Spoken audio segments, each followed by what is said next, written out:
So, as I said, we're going to practice more with clothed figures. And this one is a study by Degas for a print that he made of the American artist Mary Cassatt admiring something in a picture gallery at a museum. So this is Mary Cassatt from the rear on the left, and then another museum goer is on the right.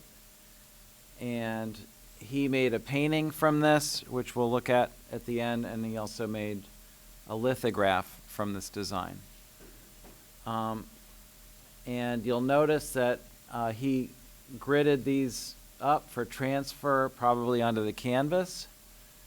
And he used a diamond grid pattern in this one, similar to what I use in Intro to Painting. And then the other one, he used a grid pattern, like just a square series of checkerboard pattern. So this is an example of, with a couple background elements, this would be acceptable as a finished product for the narrative project that we're going to be working on. In order to get started, why don't we work on the figure on the upper left, and we can start by sort of sketching in the shape that Degas used to grid this. Notice that we have a rectangle on top that's about 20% taller than it is wide. Definitely not a square. And then we have the same shape on the bottom. To make sure that we're dividing it, that we're doubling this, we can do what Degas did and sort of sketch an X to find the bottom corners.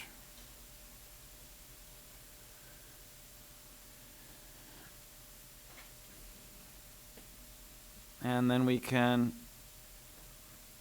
sketch the rest of the pattern.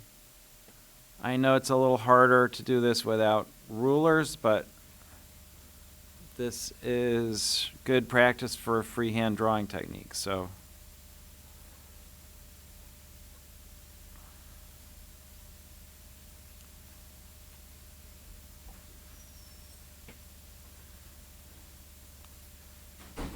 a surprising number of artists, including, I think, a lot who draw a lot of stuff for YouTube, use gridding techniques and projection techniques like this to copy photographs. And if you were a professional illustrator and you had a photograph of Mary Cassatt in this pose and you needed to draw it, it would be normal practice to go ahead and create a grid over your photograph and work up from the grid. Not necessarily best practice, but certainly something that a lot of people do. So that's going to allow us to place the main masses of the figure pretty easily. And it's going to force us away from making some of the main types of errors that we've been making, especially in the last drawing. A lot of people made, or a few people made the pose a little too vertical and stacked their volumes. Notice how dynamic this pose is, even though she's standing still. The way this shoulder comes off to the right and supports the weight way out here somewhere. And the movement, very dynamic movement of the rib cage. Don't be confused. This is not the size of the head. This is the back of the hat, which is, of course, why it's so big.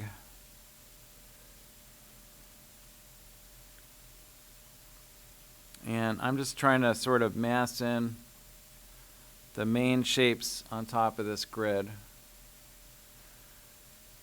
I'm guessing probably a couple of you need a minute to finish drawing the grid, and I'm probably racing ahead, so I'm going to pause for a minute, see how you're doing. So you'll notice that the effect of so much weight being on her hand, which is just outside of the box, about here, right a little below center, is caused by the fact that her head is nowhere near being centered over her feet. Her feet are basically, the implication is that her heels are right here, a little bit to the right of center of the bottom of the box. And her head is way over to the right of that. So by throwing the weight strongly off to one side, Degas creates an impression of a lot of weight being on that cane.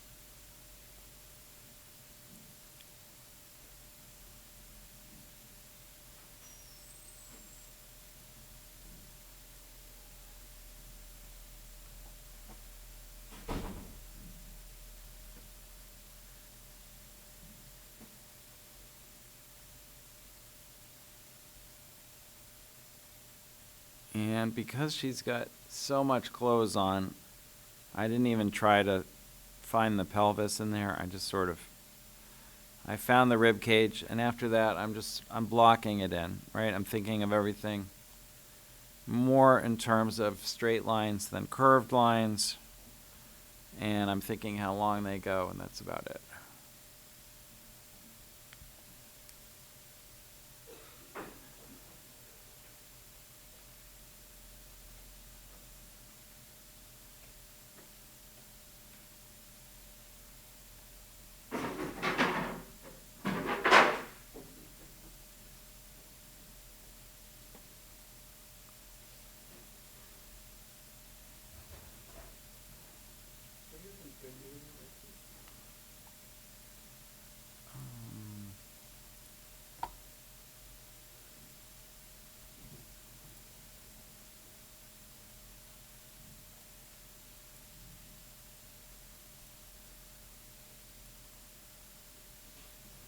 So we're going to zoom in on this figure to study the line quality and get some of these details.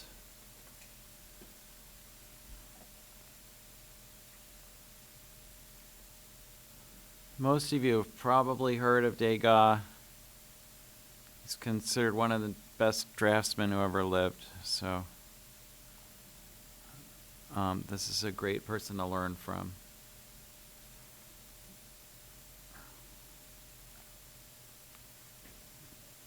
So notice this top of the hat is sort of knocked over to the left of the volume of the hat.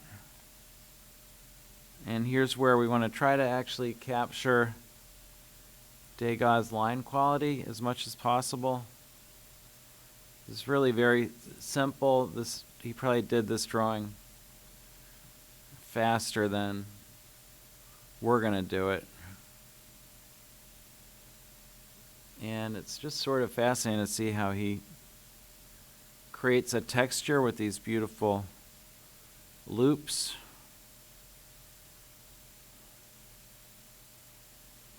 This is really what happens when you copy, is you ask your hand every second to do something it's never done before, but you develop comfort with these techniques, and then you find yourself incorporating them into your own work pretty soon.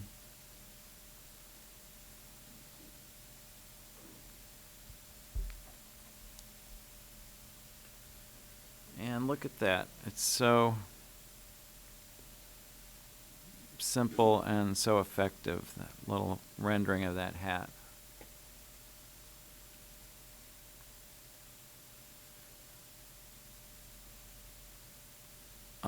You can see this is a study and not a finished work, so it's a little bit labored. Like, you see him like going over these lines several times,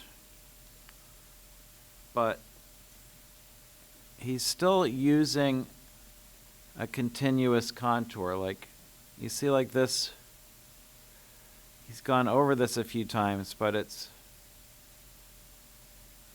a curving line. It's not the thing that a lot of you still want to do sometimes, which is, it's not like this. He's not finding that contour this way, which I want to continue to discourage.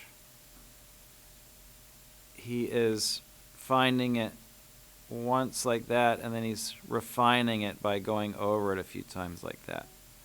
So hopefully you can see the difference between these two approaches.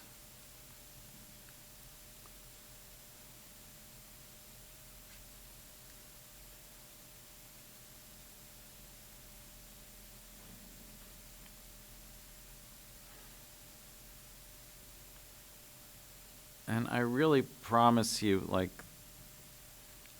so much of success in drawing is just learning to do in your head what we're doing, what Degas did here on paper, which is superimpose a kind of grid over the motif and understand it in terms of geometry. And if you can learn to do that when you're looking at something in real life, drawing is going to get really easy. Here's a place where I can see a negative space between the outside of the box and the arm. This area here.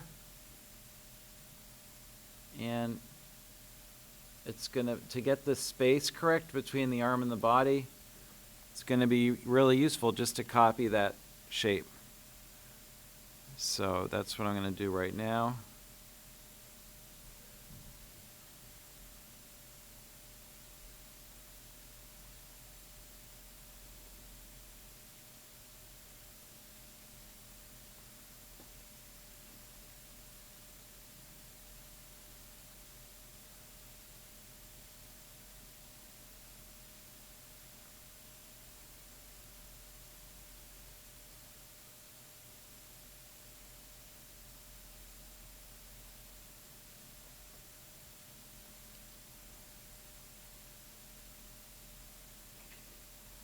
And look how that arm dives into shadow beneath the elbow, which gives us a sense of a little bit of that the elbow is coming out towards us slightly, which it didn't have until I shaded. Can you see that? As soon as you shade down here, it feels like this surface is facing the light and this one is pointing down, which is a big part of the illusion.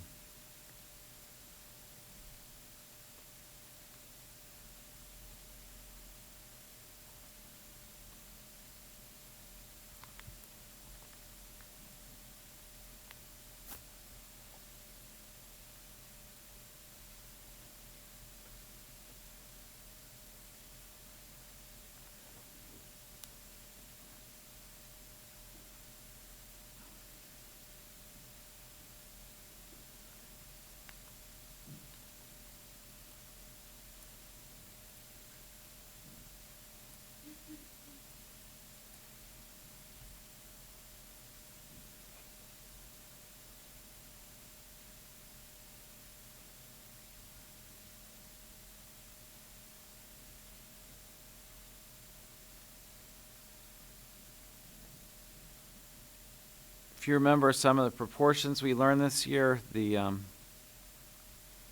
this is the middle of the box, and this would correspond really closely to where trochanter of the femur would be. And you'll notice that the wrist is landing on the side of the hip right around the trochanter, also around the middle of the figure. This wrist is higher because of that bent elbow I was talking about. If you were drawing this without the box, a lot of you would probably miss the fact that this hand is so much higher than this one. But the box kind of forces us to get that geometry correct.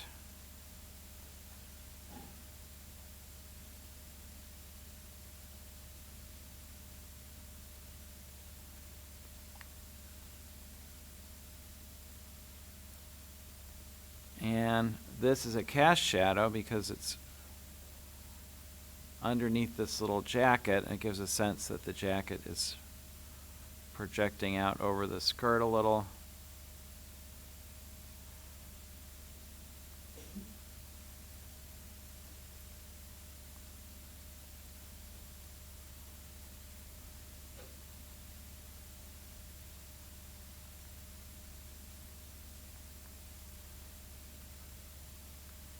And that's about it for the first figure.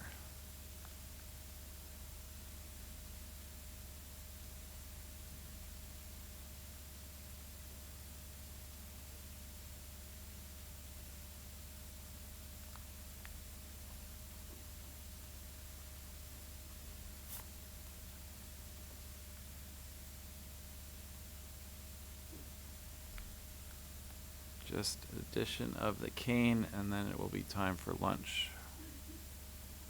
Notice that this cane tips out at about 5 degrees from vertical.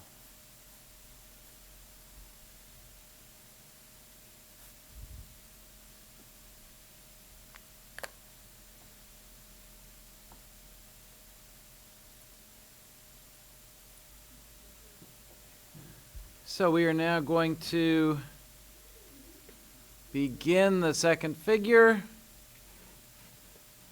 and we're going to start by trying to figure out how to locate those box elements. So notice that if we create this line that goes through the hand and a little bit past the hand, that's where this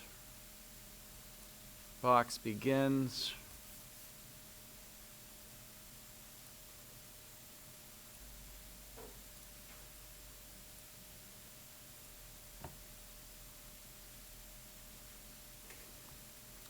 So we go through the hand, find this point, and then we draw the vertical line that bounds this box on the left.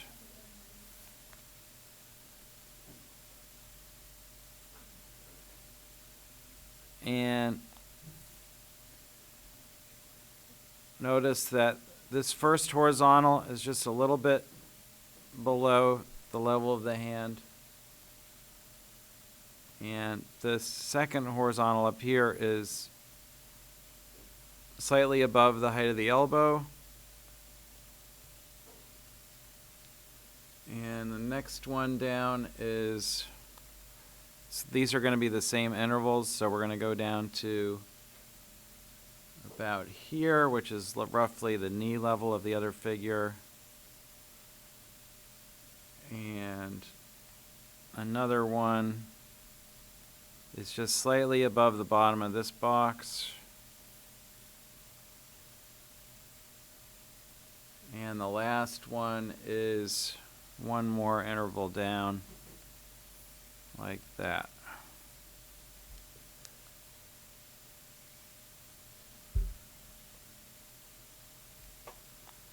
This is roughly a square. Seems just a hair wider than a square to me. He probably just did it by eye. And then we've got one more set of squares here.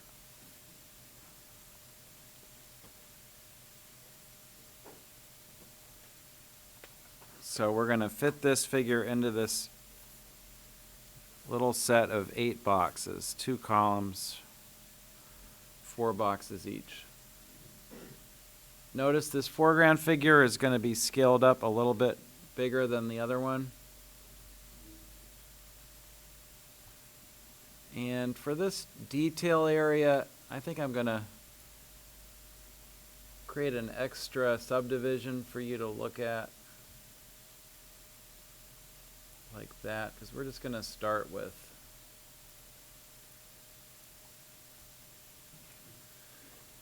the head, and if we draw an extra X in there, it's going to help us see what's going on a little better.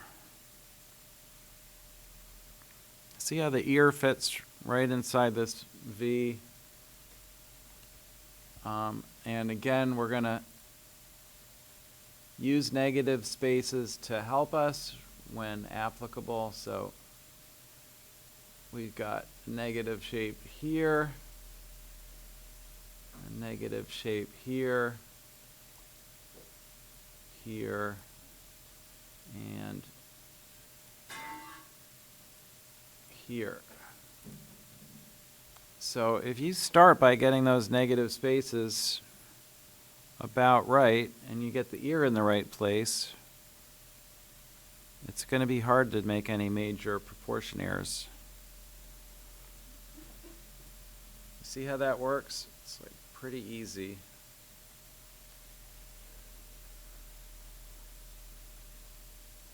Here's a little tiny one at the top of the nose, and this other one, and then the book.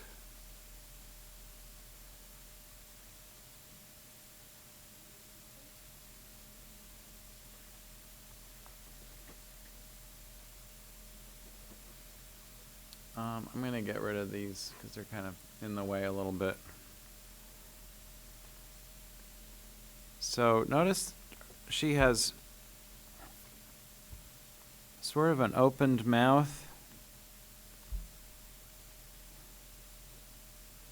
And this funny hat is covering her eyes completely.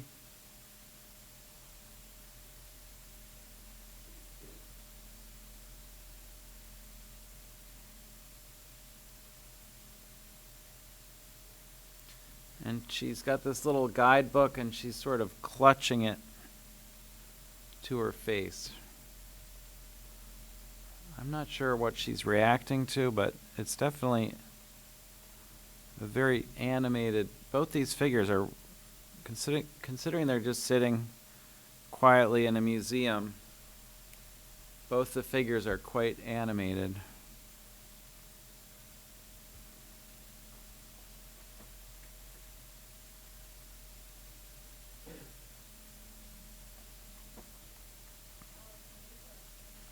Mm-hmm.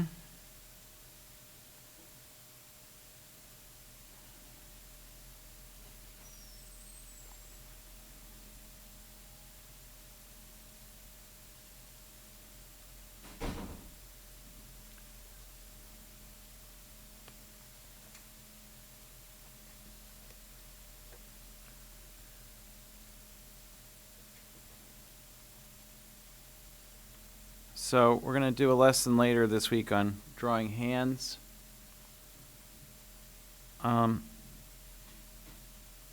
This particular drawing is a great example of just how much a hand can be simplified if you understand the form. I don't really know why this hand even makes sense, but it kind of does. Here's the hand. There's an implication of the fingers sort of gripping the edge of the book. It's a little overlap.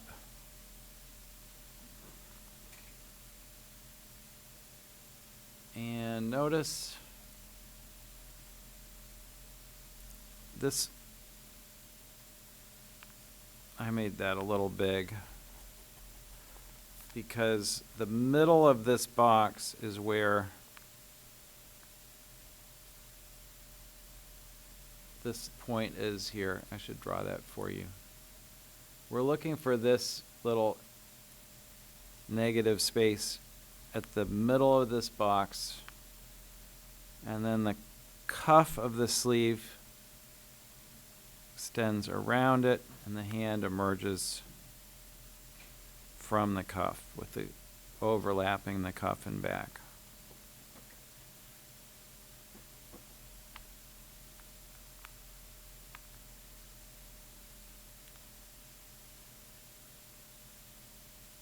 And this other hand is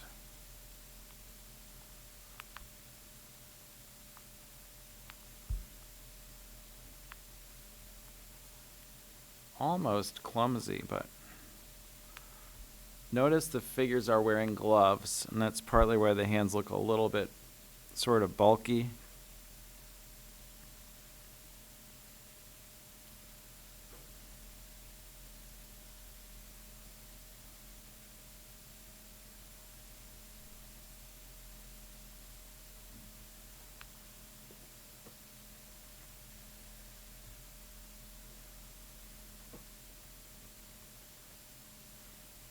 This would have been done in Paris in the late 1800s.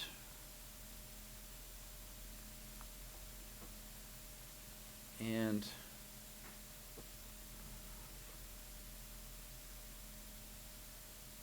gentlewomen, as they were called, were still expected to wear gloves when they were out in public.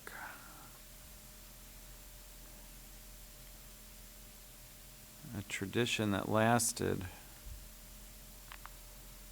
at least until the early 1950s, because my mother, who was born in 1937, went to a prep school in Ohio, and for high school, and when the girls, it was an all-girls school, and when they went into town on errands, they were expected to wear gloves, and they would get in trouble if they exposed their hands in town, if you can believe that.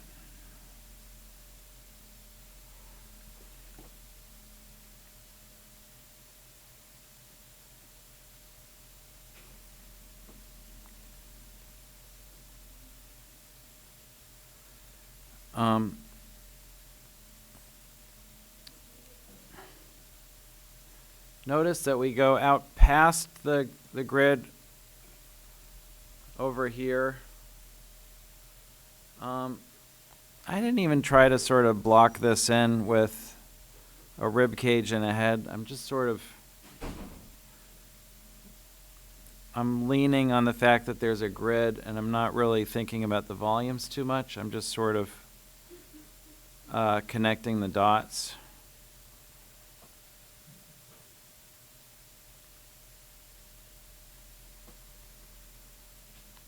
You're always going to do a better drawing if you think about structure a little bit. But if your goal is just to copy something, including something like a photograph, you can get pretty impressive results just by following a grid.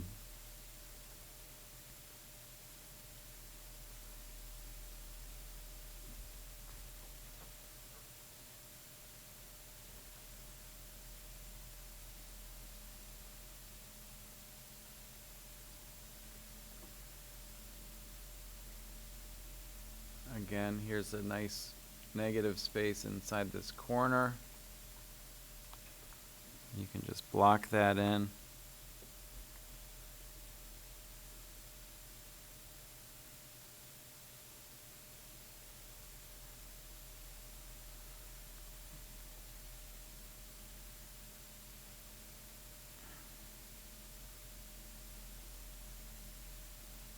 And this dress, when this line meets the bottom of the box, notice that's right where it hits the bottom of Mary Cassatt's umbrella. I I think it's actually an umbrella, not a cane.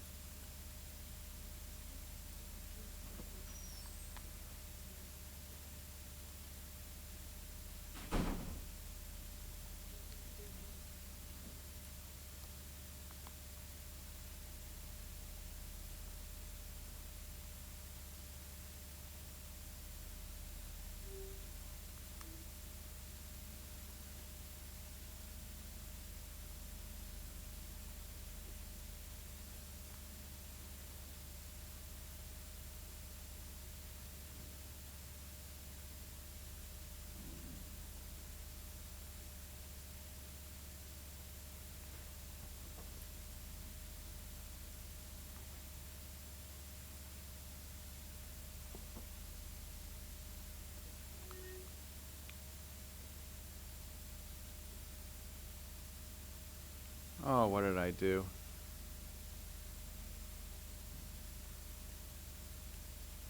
I just ended the bottom of the coat in the wrong square, sorry.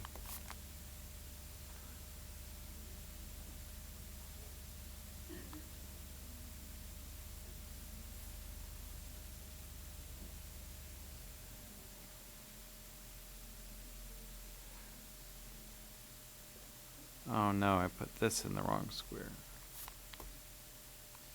Oh man. I can't believe I'm recording this. Okay, I made this little thing way too long. That ends there. This shape is here. Apologies to anyone at home who's trying to copy this.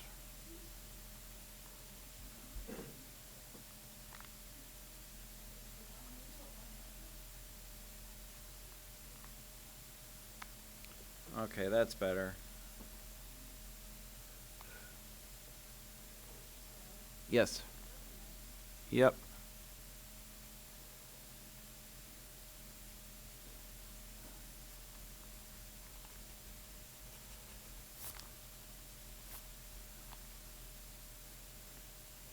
I hope I don't have any YouTube followers who aren't in this class.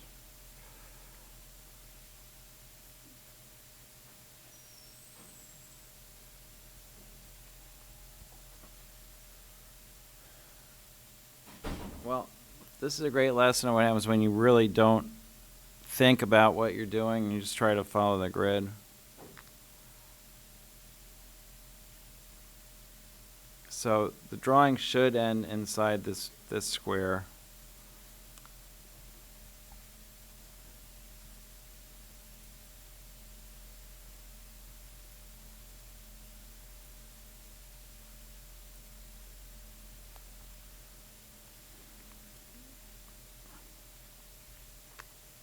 So I think I started by making that hand just a little too big, and then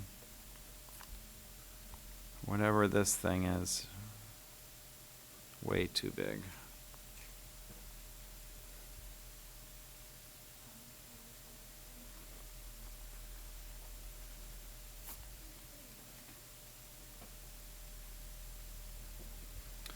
And the last thing is to try to fit this little boot inside the corner of the box. Like that.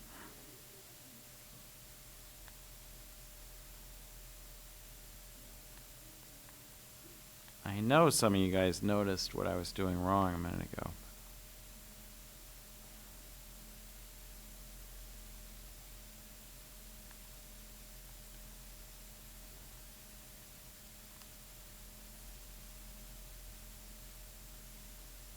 Don't say anything, he's recording.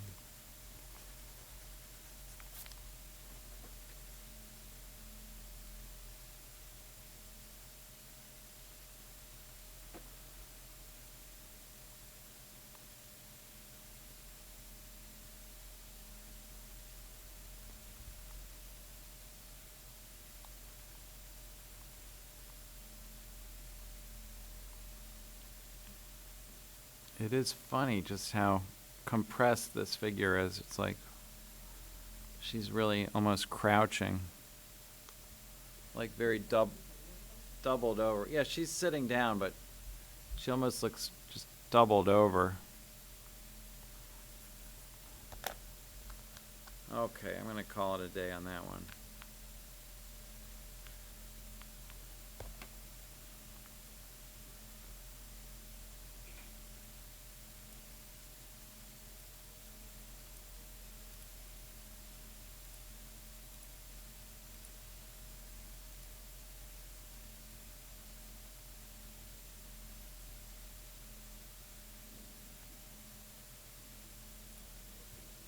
So interestingly,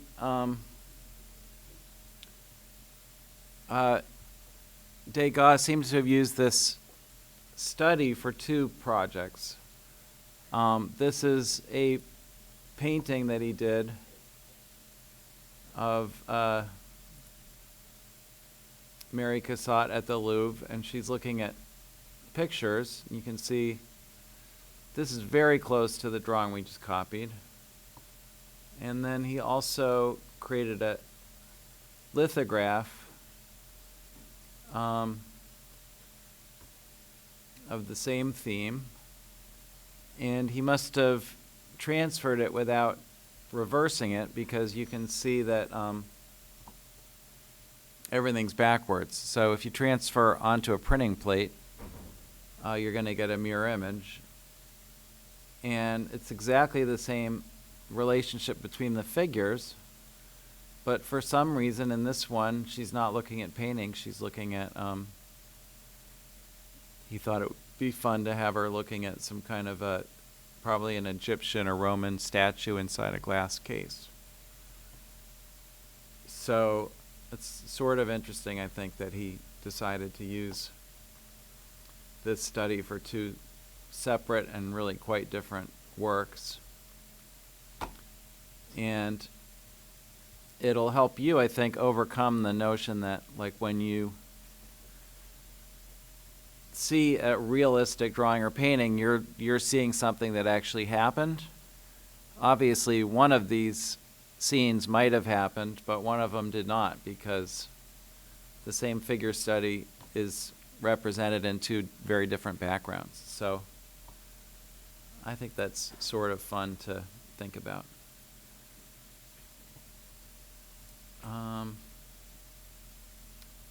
And that's the end of our copy for today. If you're doing this at home, upload it to Canvas, and we'll see you soon.